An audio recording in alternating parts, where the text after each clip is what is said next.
Hello class, we're going to go over Physics Unit 1 primer worksheet, and first thing I want you to do is put your name, due date, and hour. So I'll just remind you to put your name and hour up here, okay?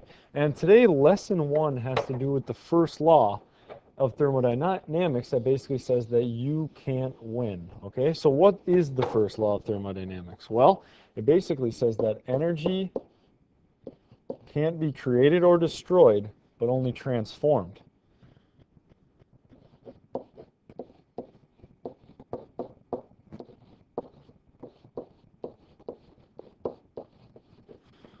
Created or destroyed, only transformed.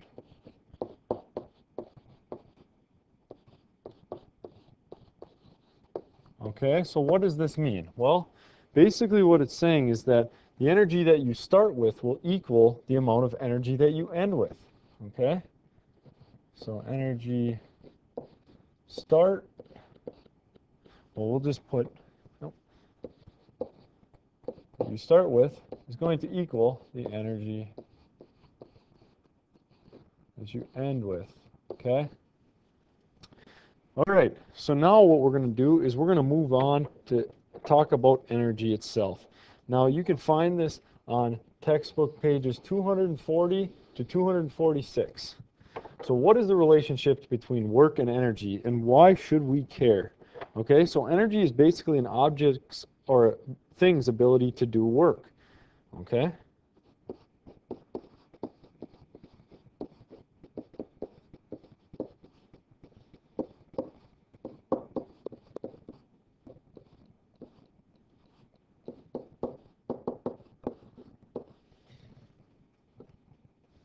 Or things' ability to do work.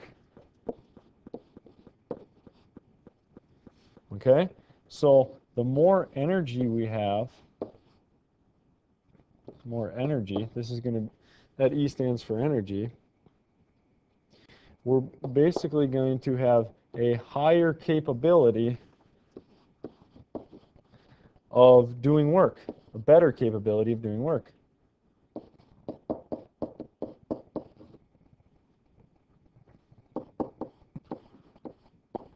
All right. So work is basically a transfer of energy, okay? Work is the transfer of energy.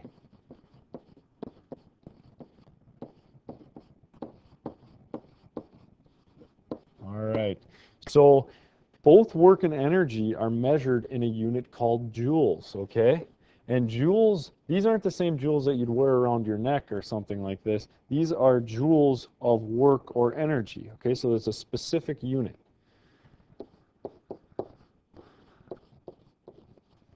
So both work and energy are measured in joules.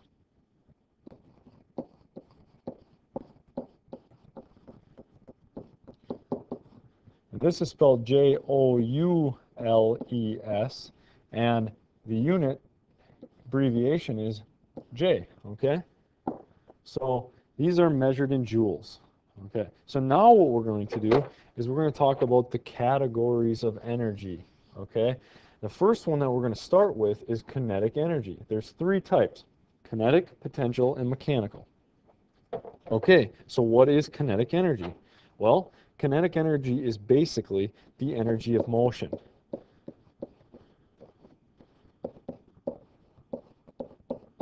Okay, so this is the energy of movement. And the variables that are involved are mass and velocity. So variables, so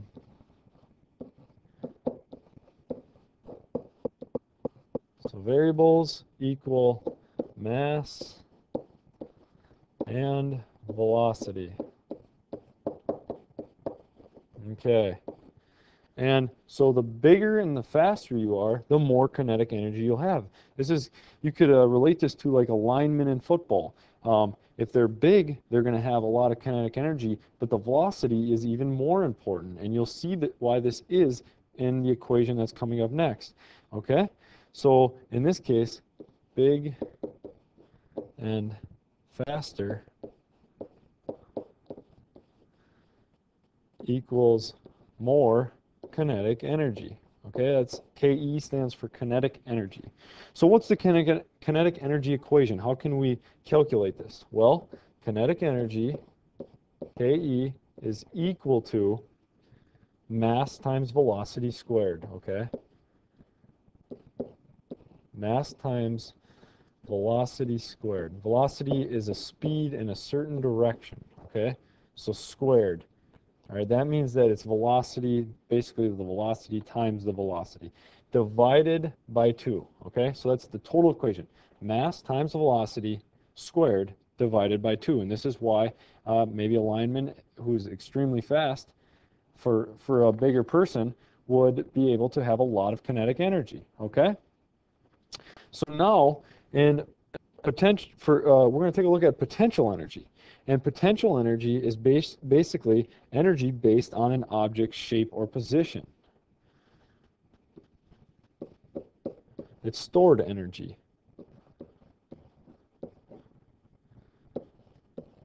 Based on an object's shape or position. Okay, so this is stored energy. Now, what does this mean? Well, basically, potential energy can be related to an example that we all know as 7th graders, like the Egglander project, okay? So the Egglander was at a certain position where it had a lot of gravitational potential energy, meaning that it was at a height in which it had a lot of potential energy, okay? This was before we dropped the Egglanders. So Egglander is equal to a high potential energy, okay, because of its position, because it's at a higher altitude or height. This is that stored energy before the drop. Okay, so now we're going to talk about mechanical energy. We've already hit on potential energy here, and now we're going to look at mechanical energy. So mechanical energy is basically the total amount of kinetic and potential energy of an object. So total amount of kinetic energy and potential energy of an object, okay? An object or thing. All right, so basically this mechanical energy is a combination of kinetic and potential energy, so it's the total. All right, so if you want to take a look at this, you can see that the mechanical energy is equal to the potential energy plus the kinetic energy. Just a little reminder there, okay? With the plus sign. Okay, so the next thing that we will go on to is talking about the forms of energy. I'll just fix this really quick. So this is an addition sign, plus. And now we'll look at the forms of energy. Now the forms of energy include thermal energy, chemical energy, electrical energy, light energy, and nuclear energy, okay? And so now I'm going to talk about thermal energy. Thermal energy is basically the kinetic energy of particles that makes up objects. So the kinetic energy of particles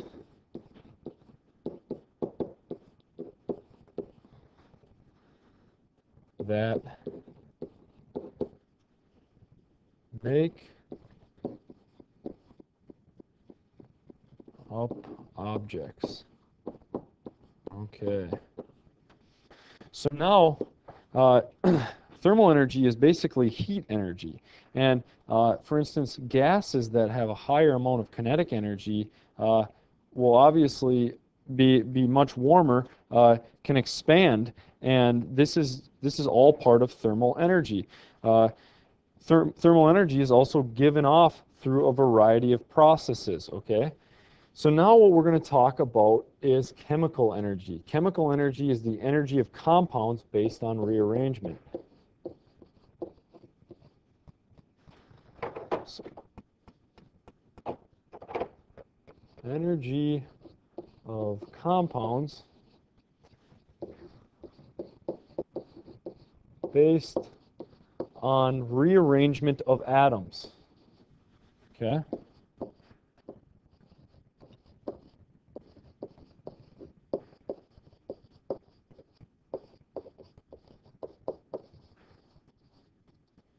Okay, of atoms.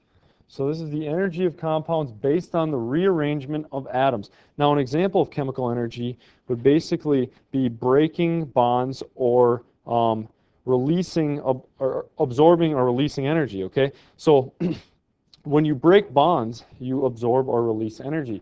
And when we eat food, we obviously, our body breaks down that food and we're able to use the stored chemical energy that is in the food. And then we're able to move because of that and change it into kinetic energy, okay? The energy of movement.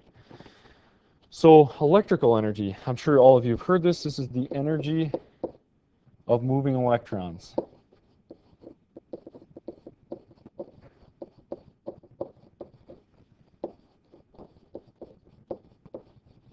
Okay, so I'm sure you're very familiar with electrical energy. It basically allows us to power our favorite electronic devices like toasters, wash machines, and in today's day and age, computers and other things like this. They'll store energy on batteries after being plugged into electrical sources, okay? So now we'll talk about sound energy. And sound energy is basically the production of sound waves by vibrating objects.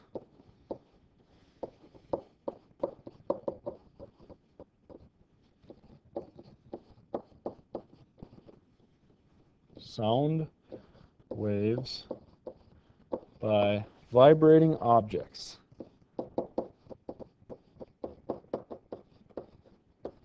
And I'm sure all of you have heard of sound waves before, at least most of you. For instance, a guitar string will produce sound waves, and eventually we'll be able to hear that because of the sound waves that enter into our ear and hit our eardrum, okay? And so we're able to process that sound energy, okay? Also, maybe for instance, you have a brother and sister that are loud, and you're able to hear them because of that sound energy, all right? Also, we will talk about light energy. Now, light energy is produced by the vibration of electrically charged particles.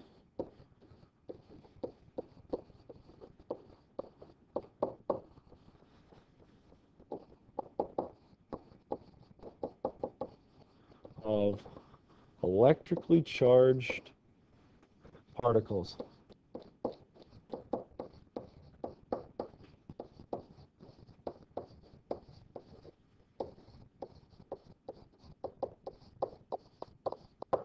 Okay, so it's produced by the vibration of electrically charged particles. Now, light isn't just visible light that we see that's produced by the sun or light bulbs, other things like that. It's actually a broader spectrum, and this light spectrum is able to help us cook food through microwaves. Also, we can see thermal imaging, like look at infrared heat that's just picked up by a specific sensor. Okay, so the light spectrum is much larger than what we can just see.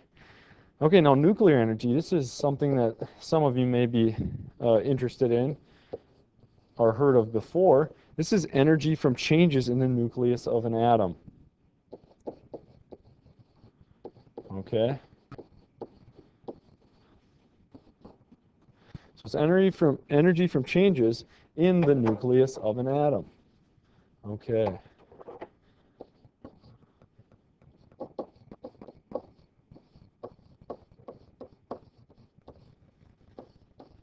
An atom. Okay, so now nuclear energy basically could either be produced through fission or fusion. Okay, so fission or fusion, there's two processes, fission or fusion. Okay, so fission is basically the breaking of the nucleus to produce energy, whereas fusion is bringing together the nuclei of the atoms to produce a lot of energy as well. And this is not just to produce things that you may have seen in warfare, but also to produce electrical energy for humans, okay? Because nuclear energy is also used as a way to provide energy to humans, okay? And that will end the discussion on forms of energies, and we will move in to talking about energy conversion.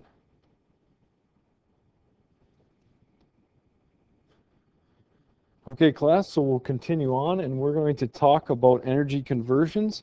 You can find this information on textbook pages 248 to 253. All right, so energy conversion. This is basically changing energy from one form to another.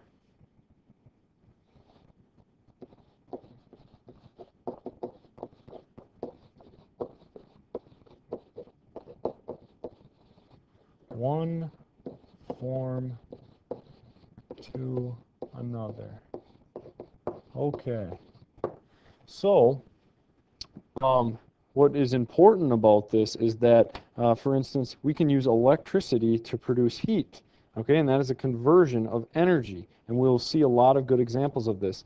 For instance, elastic potential energy in a rubber band that will turn into kinetic energy.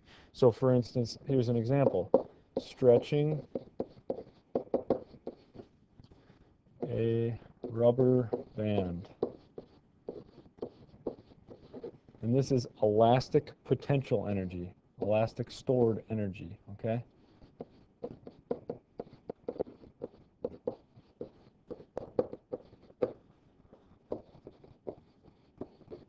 All right. So what's happening here is that it's being stored as potential energy, and then when it's released, that will be the kinetic energy or energy of motion. Now, here's another energy conversion. We can have light energy, which is then changed into chemical energy, and this is done by a process called photosynthesis.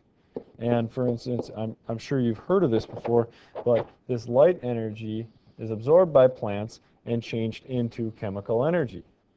Then we consume this plant material, and what happens is our body processes it, and we use or form kinetic energy. Okay, so we break down that those chemical bonds, and we use that for our own kinetic energy. Okay. The next thing is we want to take a look at machines and how they can make work easier. Okay, so machines make work easier by changing the size and or direction of force. Okay. Some machines also convert energy into different forms. Convert energy into different forms. Now, a good example of this would be a hair dryer, which converts electrical energy into thermal energy or heat energy. Okay, and maybe a toaster is another good example. Now, what we want to take a look at is the conservation of energy.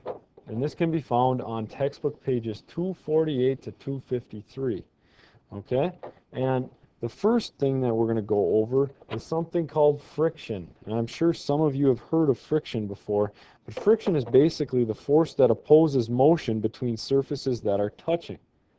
Okay, so force that opposes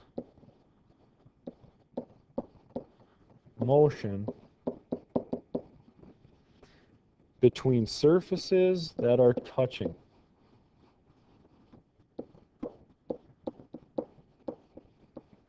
That are touching. Okay. So what is the importance of friction? Well, friction basically affects everything on Earth. Okay, all motion has energy loss to friction on Earth. And that goes back to the idea of you can't win, the first law of thermodynamics and the topic of the unit. So the importance is that all motion has energy loss to friction on Earth.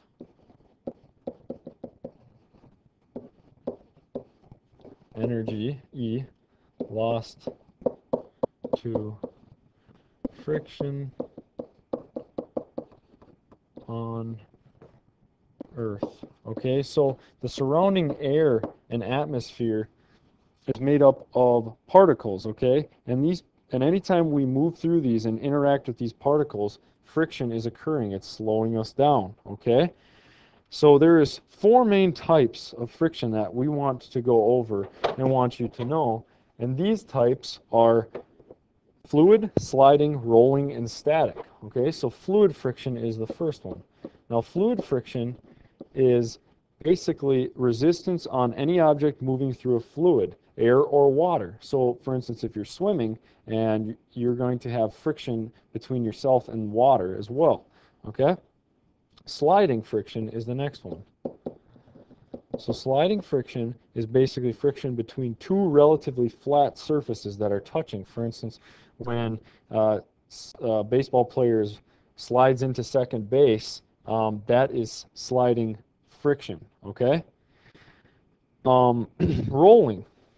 Now, rolling friction is basically friction between a wheel and a surface or a round object, okay? And for instance, you can think of when you're bowling, there's rolling friction there, skateboarding, biking, or even rollerblading. You can think sometimes if you're rollerblading, your wheels might get really hot, and that's because of thermal energy that's being released.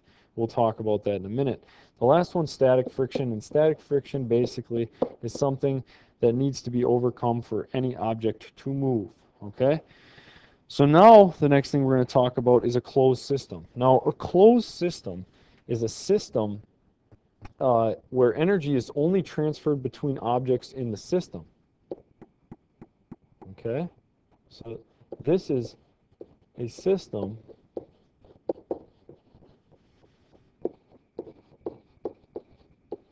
where energy is only transferred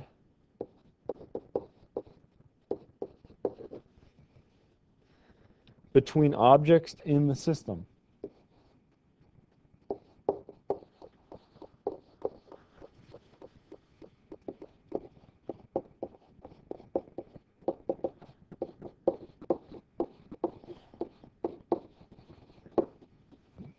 Okay? And what that's saying is that none of the energy comes from the outside the system or the surroundings. So none of the energy comes from outside. Okay.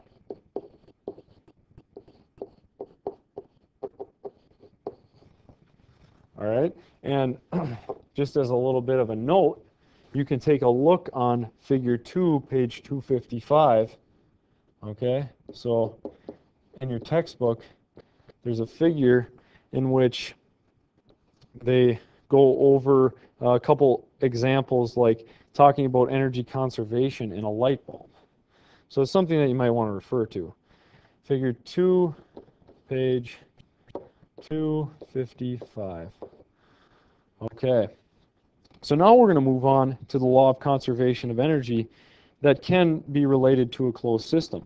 Now, the law of conservation of energy basically says that energy can't be created or destroyed. Okay? And that goes back to the first law. It basically says that energy can't be created or destroyed. Okay. Now, what's important to note about this is that in a closed system, the total amount of energy remains the same.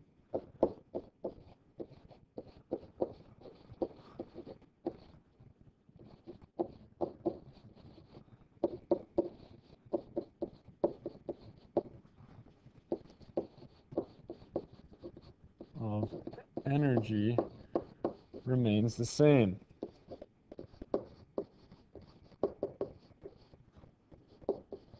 No, so this basically is saying that the energy that you put in will equal the energy that you put that comes out, okay, in the closed system. So if you take a look at figure 1 on page 254, it talks about friction opposing motion, okay? Now, a note is that useful energy is lost as thermal energy, okay? Now, this is usually in the form of friction, and this is the reason why the efficiency of cars is only 15% of the fuel energy that is put in, okay? So only 15% of the fuel is actually used to move the car forward. So we'll note that the useful energy is lost as thermal energy.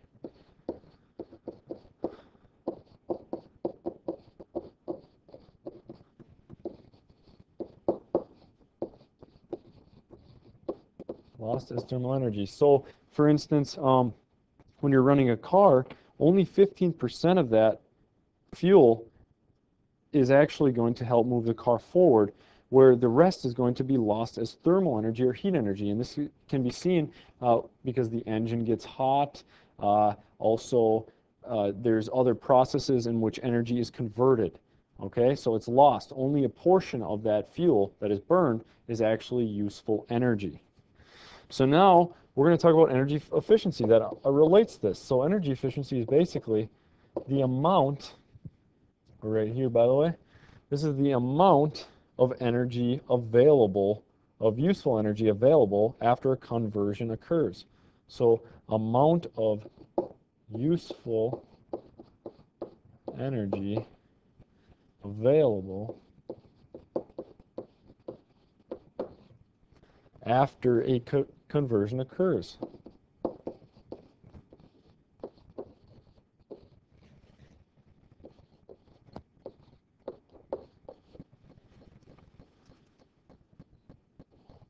Occurs or happens. Okay, so this is after. Now we talked about this before with the vehicle. Now the starting energy is going to equal the ending energy in this case, like we had said in the beginning of this lesson. So the starting energy is going to equal the ending energy. All right, so we can relate this back to vehicles in the fact that we try to make them become more efficient either through aerodynamics, so basically reducing the fluid friction of air. You can see, you've probably heard of cars being more aerodynamic, and also better engines that are going to be able to use a higher percent of that fuel in order to move the car forward, so less of it is lost, okay? And now, what I also want to point out is that useful energy, so useful energy is equal to the total energy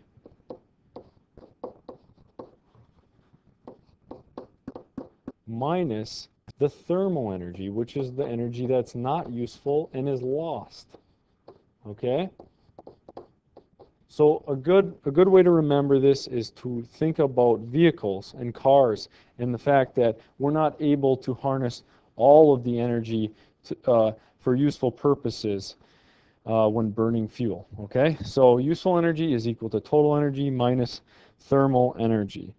All right, so that ends the physics unit primer worksheet.